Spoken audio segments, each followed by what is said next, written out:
Now, let's go to the next concept. Now here, the next concept that we are going to learn is Newton's universal law of gravitation. Now previously we had learnt everything about Kepler, we learned his 3 laws. Now we are going to learn about Newton. Now which law did he make? What does his law explain? That everything we are going to learn. But after Kepler, what did Newton start learning? That we are going to see. Kepler was not able to explain whether there is the force in between the two objects or not. Whether there is a force in between the two objects or not, that was not possible for Kepler to explain. So here, who worked on it? On that, the work was done by Newton, the great scientist Sir Isaac Newton, who put forth the concept of gravitational force by Earth. Now that we are going to learn further, but let's see first that which law did he make, and his law, the law made by Newton, is called as Newton's universal law of gravitation. Now what is this universal law of gravitation? Now see here children, again I have taken the same this sellotape, the roll of the sellotape in my hand. The sellotape is in my hand here. Now, it is in my hand, I am here. My question is, I am not getting attracted towards the sellotape and the sellotape is not getting attracted towards me. It is on its own place, I am on my own place. Then is there the gravitational force in between both of us? This is the question. Suppose in the classroom, you are sitting beside your friend on one bench. You are there stable on your own place and your friend is stable on his own place. Is there any force of attraction between both of you, or is there gravitational force in between both of you by which you both can come close to each other? Is there any force acting on it? Think a while. Yes, there is the force of attraction, and this only has been proved by Newton in his law of gravitation. Let's see what did he prove. First of all, we will see with the help of the diagram. Consider the two objects. Let one object, its mass be m1. Let this be the second object, its mass be m2. So here, there is the force of attraction between m1 and m2. Now, if the force that m1 acts on m2 is in this direction, then the force that m2 acts on m1 is in this direction. Means we can say that according to Newton's third law of motion, that which already you have learnt in 9th standard, that every action has an equal but opposite reaction. So here, if m1 is acting the force in forward direction, means m2 also acts the force in the backward direction. That's why these forces are shown in this arrow or these two directions. Now, this force which has been acted by both the objects, this force is directly proportional to the product of the masses. Now, suppose instead of this small two objects, if big objects are placed, here one big object is placed, here one big object is placed, then as the size of the object increases, will the force increase? Yes, the force in between both the objects, it will increase. Why? Because the size increased means the mass of the object has increased. Now, instead of increasing the mass of this object, what I will do? I will keep the masses same. And I will pull this m1 back here. Now, if I pull this m1 back at this point, means what I have done? I have increased the distance. I have increased the distance here. Now, if the distance between m1 and m2 increases, then what will happen to the force in between them? the force which is there in between them, that decreases. Now just see children, if I take two magnets in my hand, if two magnets are in my hand, if they are closer to each other, there will be more magnetic field in between them. But if I take them away from each other, what will happen? As the distance increases, the magnetic force will go on decreasing. The same is the concept which is here also. As the distance between the two objects increases, the force in between the two objects goes on decreasing. Now, if one object is increasing and the other one is decreasing, means sure it is inverse proportion. So, how we can write the mathematical expression of this law which was made by Newton? That is, the force acting in between two objects is directly proportional to the product of the masses in between them. Force which is there in between both the objects is directly proportional to the product of the masses of both the objects and is inversely proportional to the square of the distance between both the objects. So, here I can write F directly proportional to m1 m2 and inversely proportional to the r square, that is r is the distance between the two objects.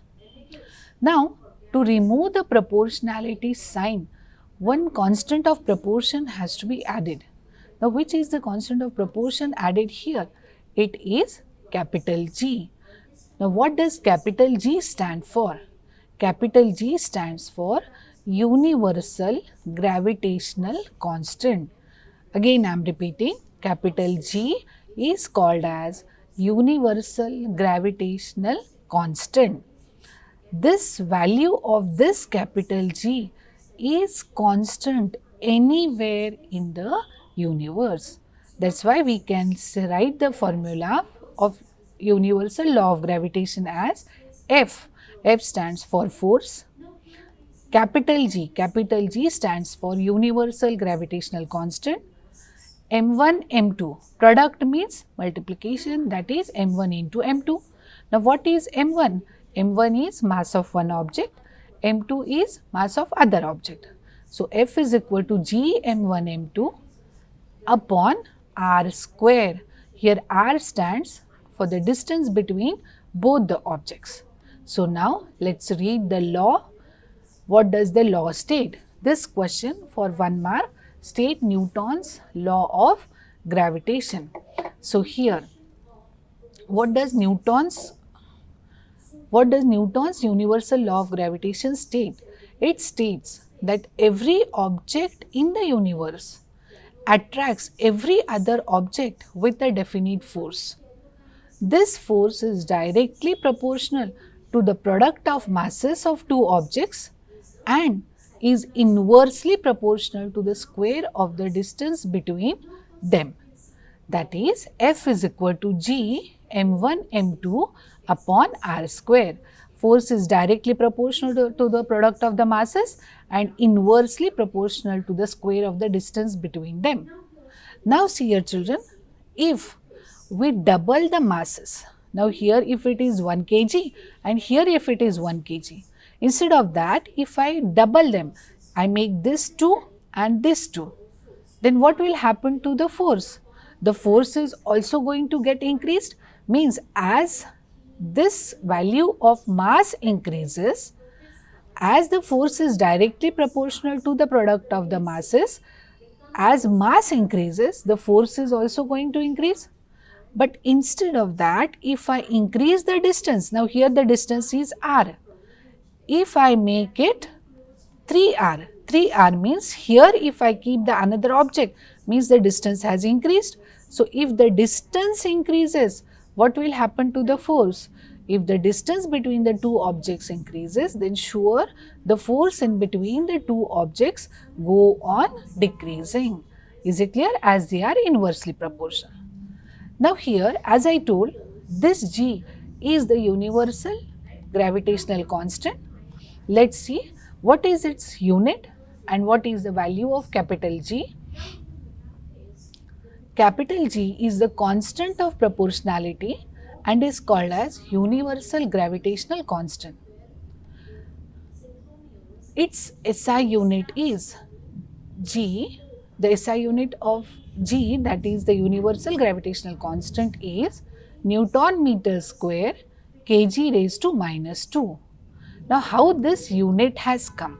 For that, let's see the formula. If I want to make the formula for G, means I have to shift these two on this side. I have to shift m1, m2 and I have to shift r square here. So, how should I shift?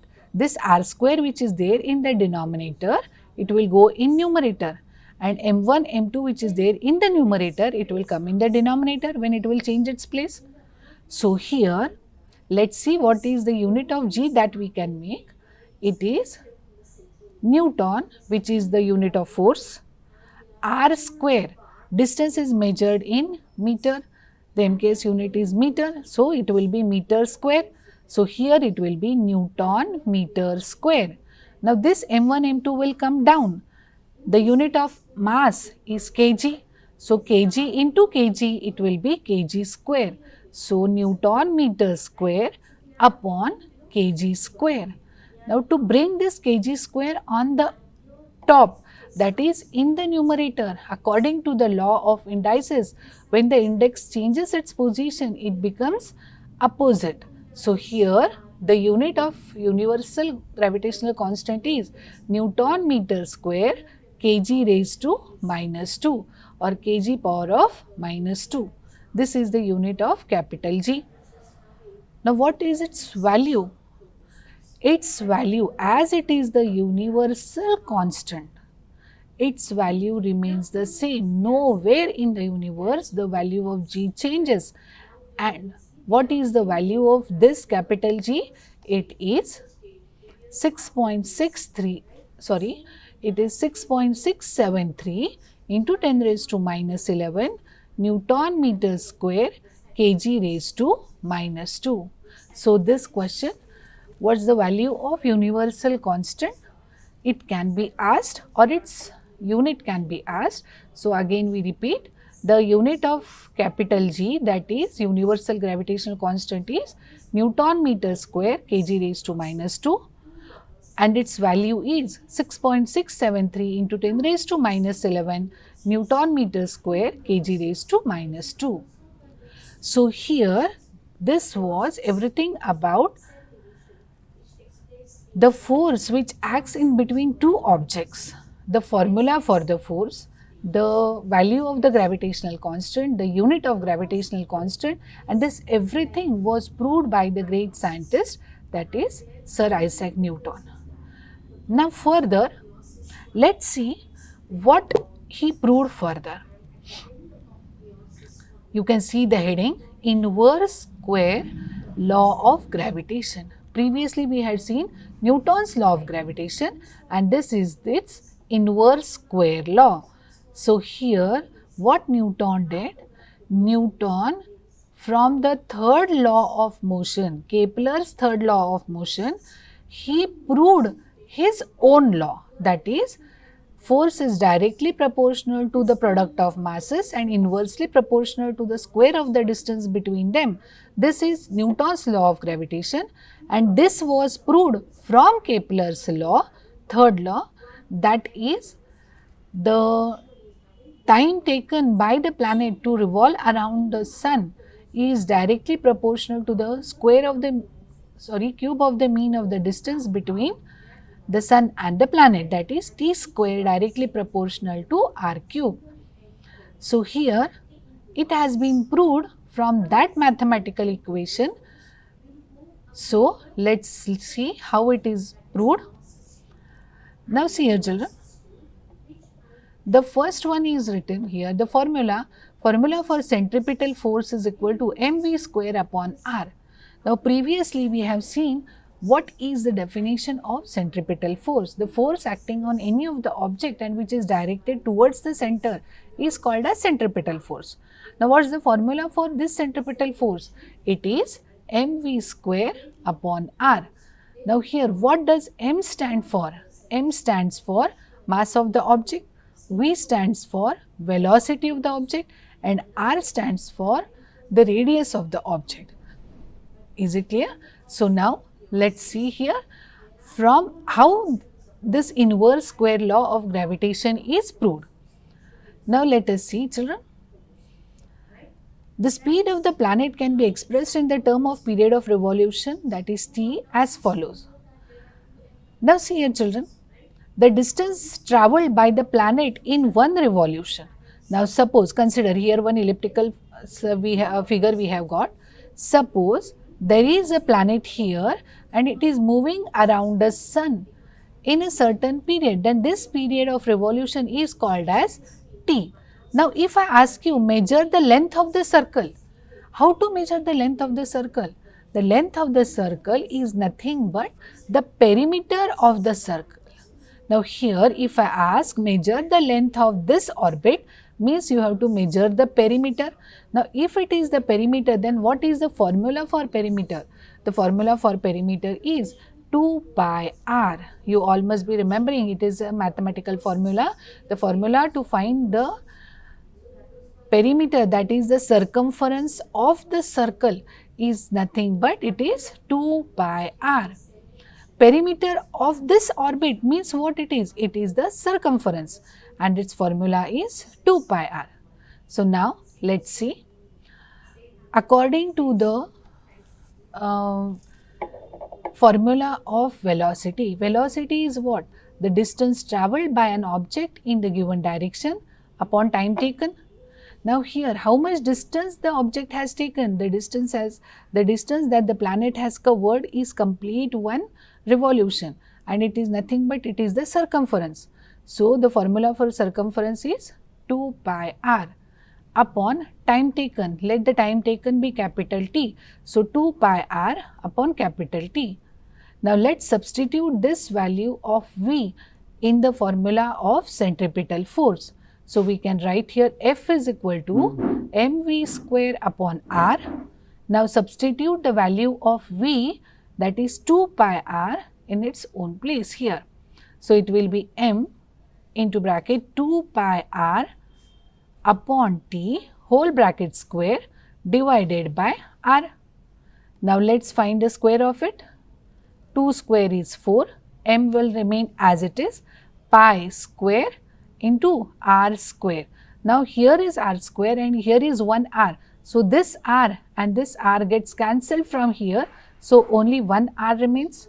Now, here 4m pi square r upon square of t, that is t square. Now, children, what you have to do?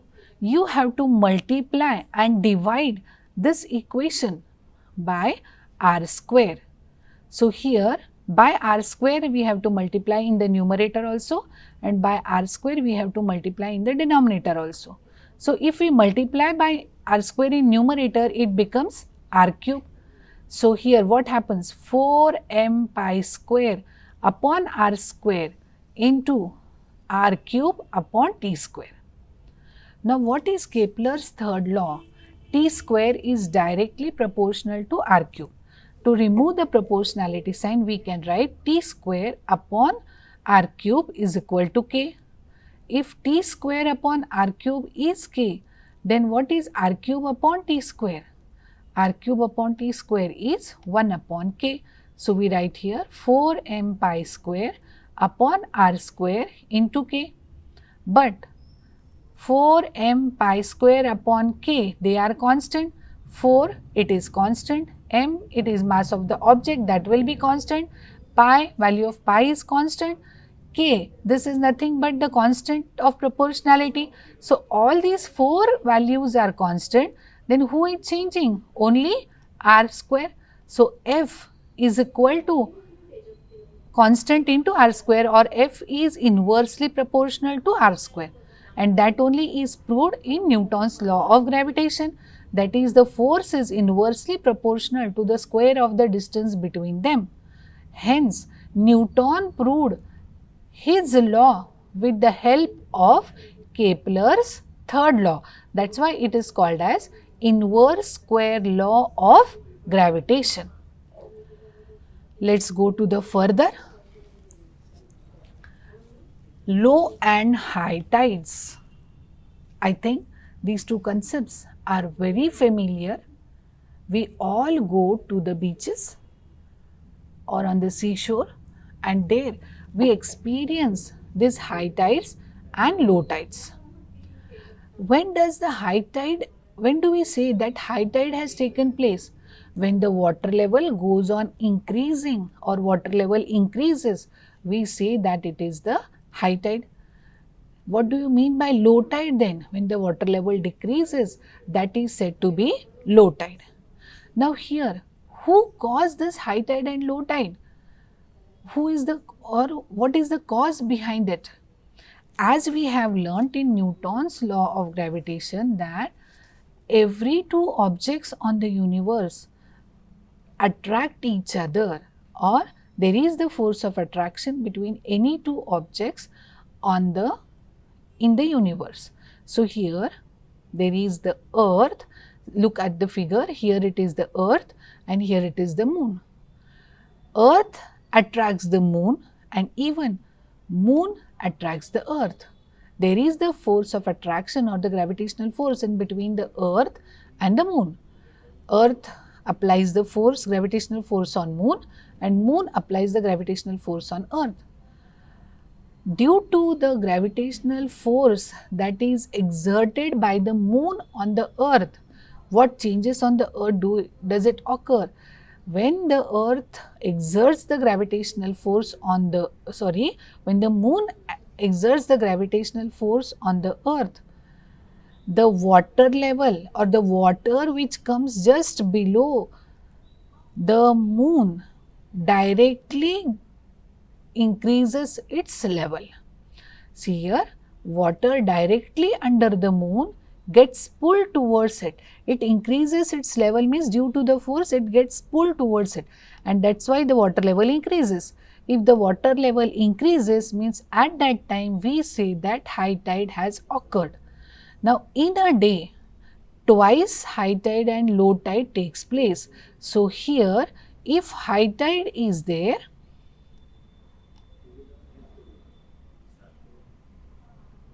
now just see here, if the water level has increased, then here high tide will be there. Then if you make a right angle, then exactly at the location at right angle, there will be low tide. So here it will be low tide and here it will be low tide. Here it will be high tide and here also it will be high tide. So we say that the high tides and the low tide, they occur twice a day at periodic intervals. And at what time the high tide will be there, at what time the low tide will be there, these timings are changing. Daily they are not the same. So here, write a short note on low tide and high tide, or write a short note on how do tides occur. For that you have to explain all these things. It can be asked for 2 marks. So here, the tides are caused due to the gravitational force exerted by the moon on the earth.